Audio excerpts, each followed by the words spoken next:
Cerita dia macam ni.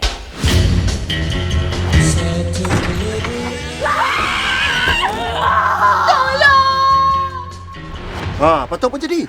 Sabar dulu, yo. Man baru nak cerita. Fokuslah sikit, yo.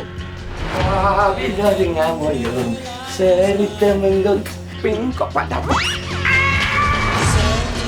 Ada orang yang tak suka kita orang datang sini untuk syuting ataupun ada yang tak suka kau. Mana maunya? Emon, teman nak balong kot. Semua orang suka teman. Allahu Akbar!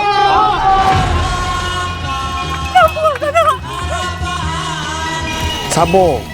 Biar teman cerita. Ya. Cerita dia Kamu nak cakap apa lagi? Cerita dia macam ni. macam ni.